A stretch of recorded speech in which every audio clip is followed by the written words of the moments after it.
Today we continue with our class Shabbos Kosher Kitchen. And this session and all of them should be dedicated to Rifai Shlema of dear Rabbi Yaron Raven. Shlita, his name is Yaron Ben Doris. Also Yehudis Bas Noach, Ariela Ora Bas Anna, Emim Rasi Rachel Bas Brindel, David Shlomo Ben Sandra. Also quick release of dear friend Moshe Shmuel Ben Pnina. BeEzrat HaShem. So we continue with our book, our class Kosher Kitchen. We're in chapter 18, Tevilah Kelim, same chapter. We're in section E, and now the topic is going to be who presently owns the vessel. So last time we were discussing all this situation, from whom the vessel is acquired, right? So now we're going to see. Who presently owns the vessel? Okay. Only utensil that of Jewish ownership require Tevilah. A non-Jewish utensil do not require Tevilah, even when used by a Jew. Okay, which is very interesting. A Jew may borrow or rent a utensil from a non-Jew and use it in a manner that presents no kashrut problem without Tevilah. However, once the utensil is acquired by a Jew, it requires Tevilah even when borrowed from another Jew. One may not use the vessel belonging to another Jew if they had no proper Tevilah. Okay, so let's try to understand. So it's like an introduction, and then we're going to go into cases. So again, this introduction. So again, only utensil that of Jewish ownership require Tevilah. So that's clear. So if it belongs to a Jew, require Tevilah. So meaning, as we explained before, if you're going to somebody else's house to eat, for example, and people not so observant. I mean, maybe most likely that for you they bought kosher, but for the order, right? Everything is sealed. Right, from the store, but the problem would be if they would decide to offer you to eat this food from their own plates and with forks and knives, right? That's would be the issue, right? Because it's the plates belongs to them. And non-Jew utensils do not require Tevilah, even when used by a Jew. So I mean, what utensil you can borrow from a non-Jew, we'll see, I guess. Right, maybe if it was used only for vegetables. Okay, possible. Okay. Right, so meaning if it belongs to a non-Jew, does not require Tevilah. A Jew may borrow or rent utensil from a non-Jew and use it in a manner that presents no kashrut problem without Tevilah. Okay, so we're going to see examples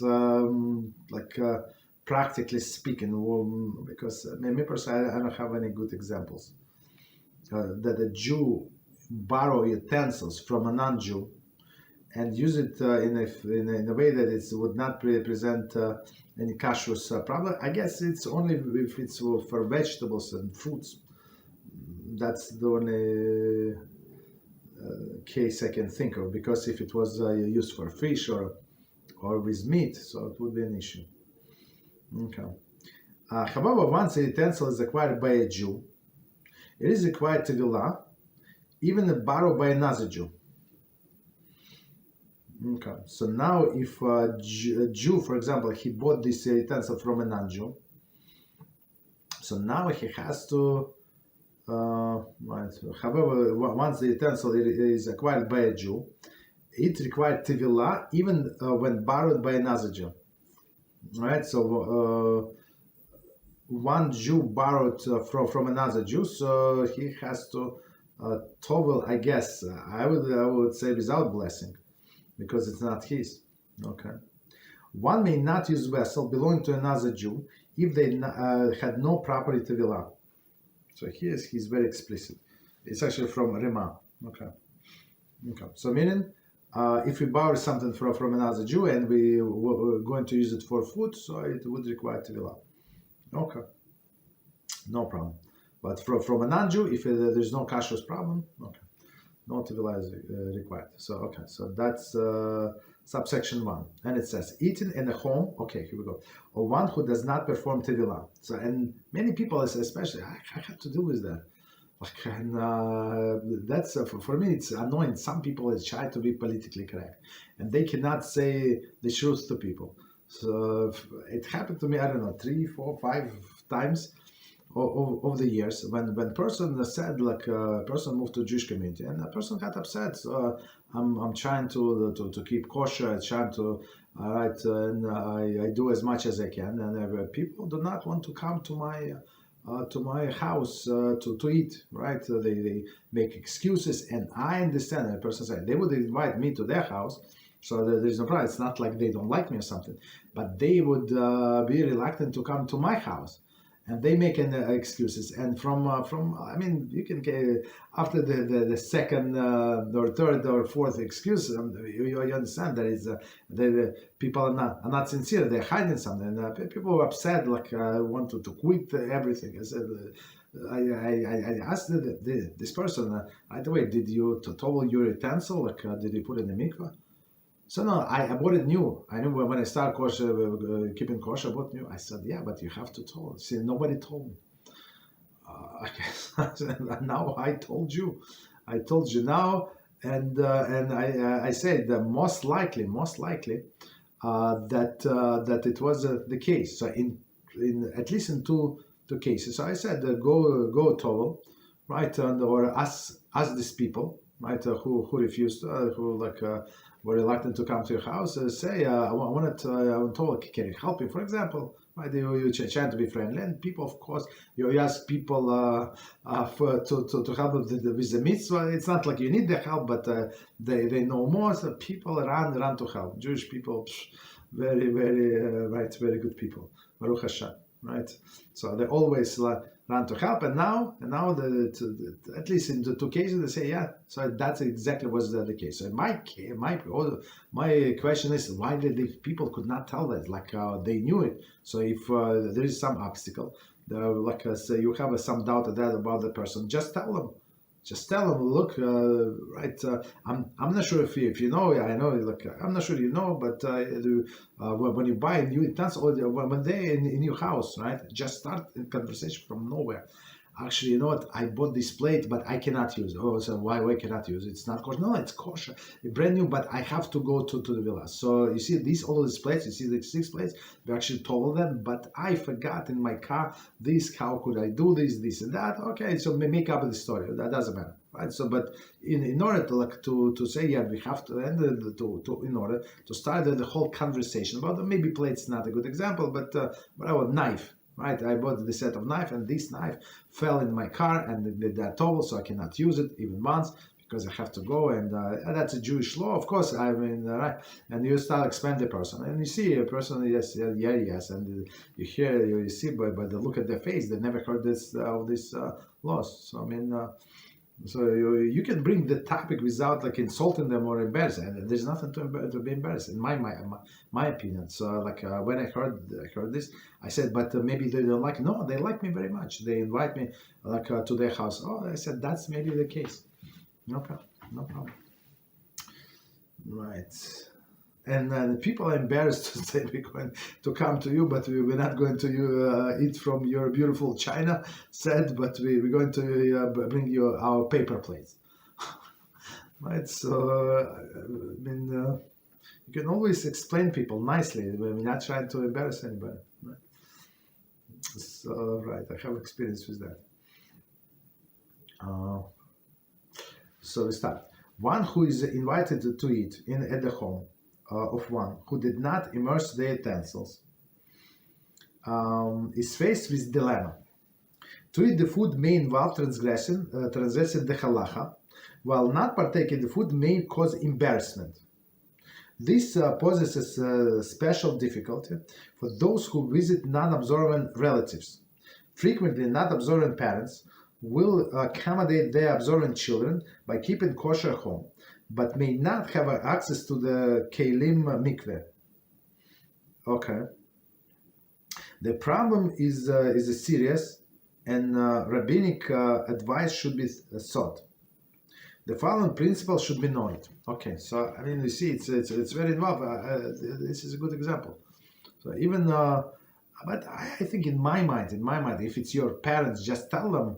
So look, mother, look, father, look, I understand. Thank you very much. I know that you told me, my mother told me over the phone last week that you switch, like you change all of the plates, you kosher the kitchen, this and that. That's amazing just for me.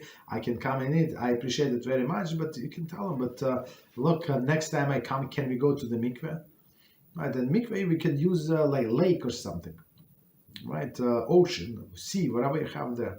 So you can use it, or the stream of water, right? So like anything can be done. Natural pool of water you can use as a mikveh. Understand? So especially if it's so, me personally, I would not understand why would the person would be embarrassed to tell their parents. Like do a project together. Like in my mind. Okay, so from the beginning, one who invites is invited to eat at the home of the one who did not immerse his utensils, right, is faced with dilemma. So commentary. We are assuming that other than Tevilah, no Kashrut problem exists. So if you're not sure if they keep it Kashrut, so of course there's Tevilah is the least of the issue. So Tevilah is right. I mean, it is an issue. It is an issue, but compared to if they have basar v'chalav or something, right, that would be an issue. Or non-kosher food, even bigger issue. Okay. However, the homeowner may be observant, but simply unaware of obligation to Tevilah kelim, right? Okay. Or the foods being eaten do not present kashrut problem. Just remember.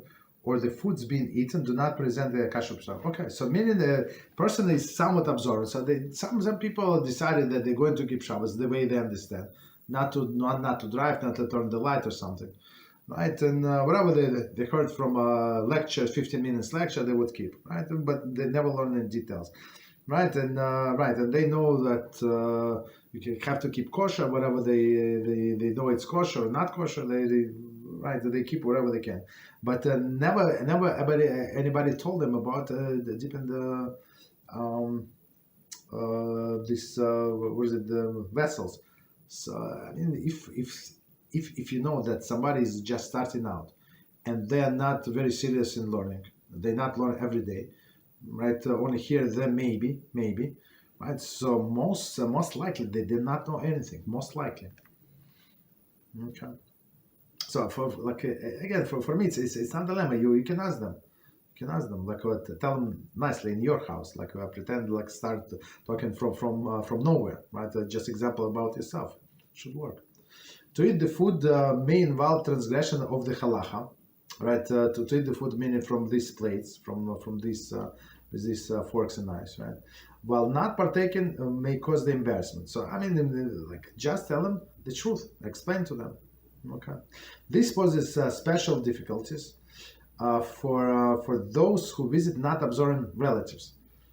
Right. I mean, it's the easiest way for these non-observant relatives. They don't worry about. I'm going to bring all of the food. Okay, so right, that's it. I'm going to bring all of the food, right? Or like if you stay for one meal, right? If it's stay more than for one meal, if you have stay for Shabbos, for example, it would be a little more problematic. Of course, you need more food. Okay. Right. So frequently, non-observant parents will accommodate their observant children by keeping kosher at home, but may not have access to the kelim mikveh. I mean, how this home is kosher, I'm not sure 100%. So, I mean, if a person is not God-fearing, yeah, for a child, they're not going to buy pork, for example. But would they not eat from the same plate meat and dairy with the same utensil? I don't think so. Why should they stop? Like how this child is going to find out? Yeah, when he comes or she comes, they're on the best behavior. Okay. So I say it's dangerous. Okay. Right. So right. Okay.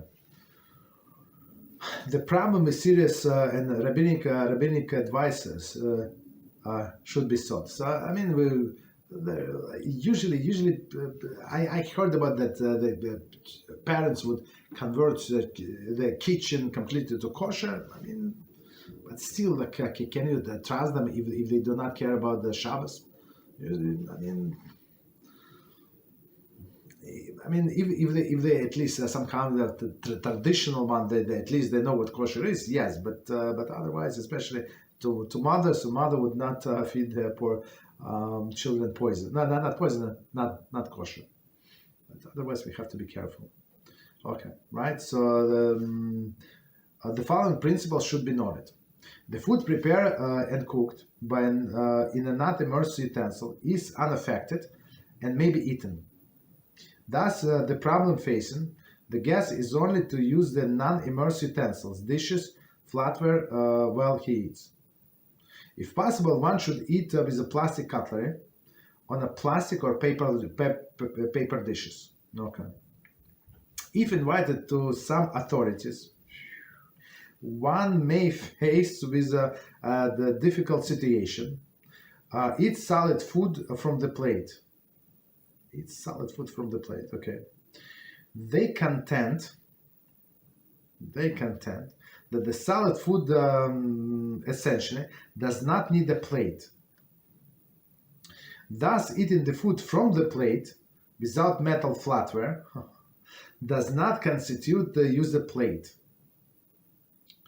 One may not, however, eat soup from a bowl or use a metal cutlery to eat even solid foods. One is forbidden to drink water from the glass or eat melon with a metal spoon. Melon eat with a spoon? Okay. One who finds himself in a particular dilemma should consult a competent halachic authority.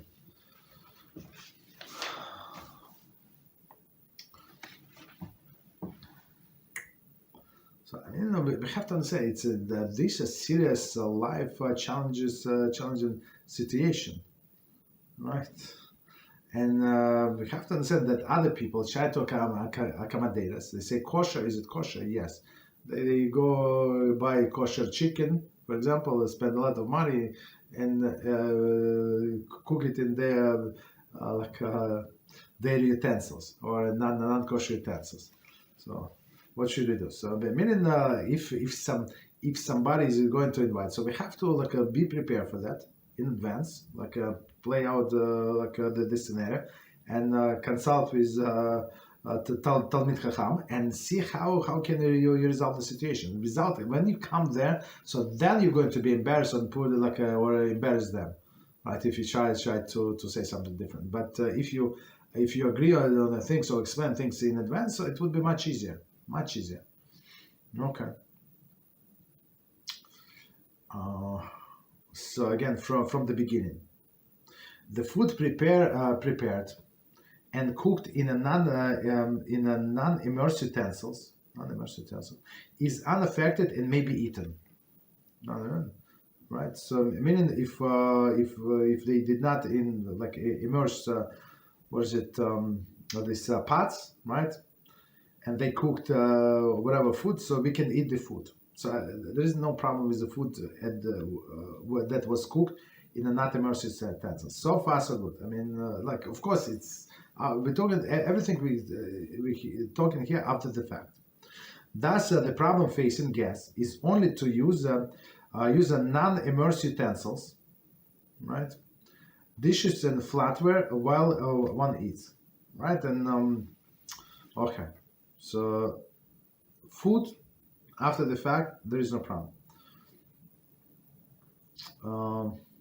Right. So, food after the fact, there is no problem. So the only problem with the plates and flatware. Okay. Continue. If possible, one should eat with plastic cutlery and plastic or paper dishes.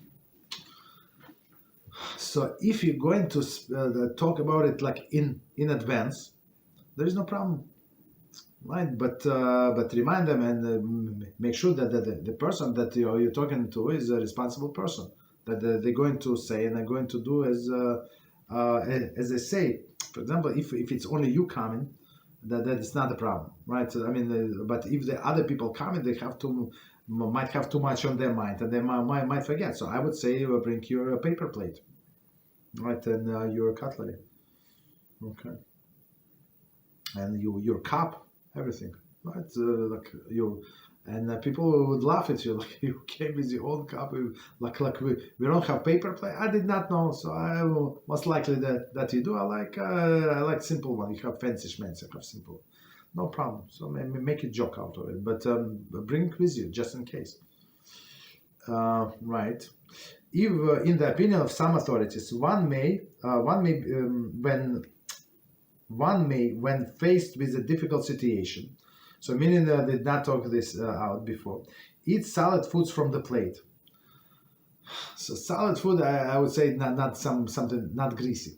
So the best example, I guess, a piece of bread or the pastry or something. So meaning that you can hold them in your hand, that's it.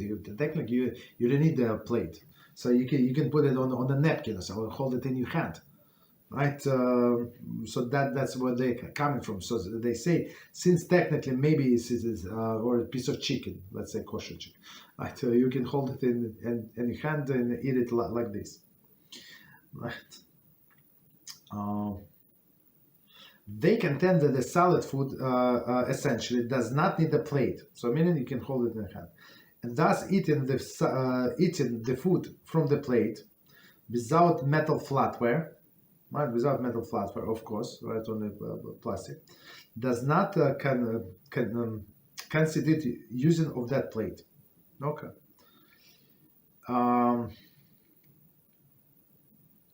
Okay, so I mean it's a very linear opinion. Okay, one may not, however, eat the soup, right? So soup you cannot hold it in your hand. Soup must be in a bowl, right? Or use metal cutlery to eat solid foods. Okay, see, igras my chef. Okay, so I like in my mind. So if you're going to say no, I'm not going to eat, or you leave, for example, they're going to have a meeting. They're going to have a meeting, and after whatever meeting or some whatever event, they're going to eat. So they say, I apologize, I want to stop, but I have another thing to do. I have a class, very important. I cannot miss it. This and that. They take attendance. Okay, do something and have class. Turn your phone or your headphones and listen to a class. Exactly, you said 7:45, so it must be 7:45, and take notes, right? So be truthful. Don't lie to them, right? So leave before they start the food, the meal. Okay. Right. So, and plus one is forbidden to drink water from the glass or eat melon with a metal spoon. Right. So, meaning in the water, it's like have a cup. Something. So, if you cannot, if you cannot live, you just say, I don't know, say that you're fasting today, you're not allowed. They say it's kosher. No, it's not like that. I mean, try like do as much homework as possible just to escape the whole situation. The whole situation. So, but if you tell them that they're going to, they say no, it's veggie, right? There are some Indian people also come. There it's going to be veggie. Don't worry. We know it's kosher veggie, right? Potatoes are kosher. Whatever Indians eat, rice is kosher. Rice is kosher. Right? So we're going to order like same as Hindu. Is it good? No, it's not good. So and you explain to them. So I eat. Only this kosher. So you tell them, but don't worry about me. I need to live anyway, stuff like that, and see like how much they want you. So if they say no, you know what, I'm going to order for you from the restaurant. Oh, so if they're going to order for you from a restaurant and they're going to come in a packaged food, so no problem, you can eat that food. Understand? So you just make sure you tell the restaurant when you order. Right, that you want all the cutlery with that, no problem. Right. One who finds himself in, or say I'm on a special diet. I eat kosher plus on a special diet. Doctor put me like who is the doctor? Rambam. So you can always say doctor, but it's Rambam. So he speaks about all this Tevilah kelim. So a doctor put me on a special diet. What doctor? Okay, but you don't have to discuss with anybody. So meaning like be strong in your beliefs. So don't get embarrassed. Sometimes you have to like withstand 15 seconds of pressure or 1 minute, and that's it. Of silence. That's it. One who finds himself particular dilemma should consult the competent halachic authority. So I mean, just now we give you like 5 different ways to avoid all these things. Okay, but do not compromise. Do not eat because other people. You see, the problem is with Marisaim, the way I see it, right? Because people would say, no, Rabbi ate it. Like they're very religious and they eat in my house, and you like not so religious, and you do not eat my house. And you would think to yourself, how is it possible these people ate in the house, but they pretend to eat? I don't know, whatever they did, and now this people this non-Jew or like non-Jews. Problematic, like this semi-absorbent Jews, they have a grudge against you because other rabbi or somebody else ate in their house, pretended to eat. Which is a problem. Okay. So continue. Number 2, eating at the restaurant from the dishes that had no Tevilah. One may eat from utensils of a non-Jewish establishment when no kashrut problem exists, since the non-Jew utensils do not require Tevilah. Not sure what he's going to eat there. However, I'm not sure what he's going to eat in not kosher restaurant. I don't know. However, eating in a Jewish-owned restaurant is a subject to the same restriction as those regarding eating in a private home. So meaning what? This is a rare example of situation in which eating in non-Jewish premises may be more permissible than eating in a Jewish premises. Right? So meaning the non-Jews that did not Tovel the utensil, they're more lenient than Jew that did not Tovel the utensils. Okay, but okay, we got the point. In a situation of hardship, one should consult the competent halakhic authorities. Okay. So again, it's a very possible problem when you work for a company and they want to order. So I had this issue in my company. Even like for holidays, whatever national holidays, like before Thanksgiving Day, other like. Some other days, maybe Memorial Day, like they want to treat the employees, meaning like many employees would take off the long weekend, and only some would stay, right? So they want to those who came to work like to treat a little, so like plus they save money, right? Because it's not the full staff, but like 1/3 of the stuff. Okay, so and they would buy, and the guys would try to like to order some. I said, look, it's going to cost so much, and plus I called the restaurant like, and the minimum delivery to our place is going to be like $40. I don't want to like burn $40 for my car. Why do I need that? I'm not going to eat so much food. Like you're going to. I said no, don't worry. I have and I would make sure I would not pass the kitchen area. I would stay in my cubicle and say, well, why don't you go to? I said I'm busy. Don't worry, you go eat. That's it. That's it. So I mean, but again, so you have to be strong and tell them that that's the way it's going to be, right? I'm not obligated to eat with anybody, but again, so I'm not going to compromise my religion, but I'm not trying to offend you. That's it. Okay, so let's do this again. Eating in a restaurant from the dishes that had no Tevilah. One may eat from the utensil of a non-Jewish establishment. When the no kashrut problem exists. Okay, I think in examples they're going to give us example what non-kosher establishment. Since non-Jewish utensil do not require Tevilah, so that's as clear so they did not right. So, but the dishes could be not kosher. I guess it's vegetables, no problem. Again, however, eating a Jewish-owned establishment. Jewish-owned establishment is subject to the same restriction those eaten from a private home, meaning if it's there was not Tovel, they're not allowed to use. In a situation of the hardship, one should consult a competent halachic authority. Right, so I heard. I don't go to restaurants and I go to all of the events, but I heard some years ago it was a big problem. Right, so some people raised an issue. These caterers, right, kosher caterers, they would borrow the plates from non kosher renters. So because you see for on all of these events, they want plates of different color. They want pink plates, for example, or green plates, so it would match whatever atmosphere, whatever it's going to match. Blue ones. This is blue. This is pink. All this crazy. So this this Jewish caterer, he does not have so many. Right? If it's a regular white, fancy white, with gold, no problem. But all these colors he would not have. And it's there's a whole business of people who own a big stock of plates, and they would rent to the caterers. You understand? So because or only they can buy 1.5 million colors, like the different shapes, like sizes. Others simply cannot. They don't need so many. Understand? So and they actually caught some caterers dealing with these people. So technically there was no problem with tolling them. But the problem was maybe they were not used for past 48 hours, so 24 hours, I don't know. So, but on another hand, if you would tell the guests, look, right, Rabbi said we're going to use the plates, but they were not Tovel. So what? But don't worry, there's no problem. They belong to non-Jew.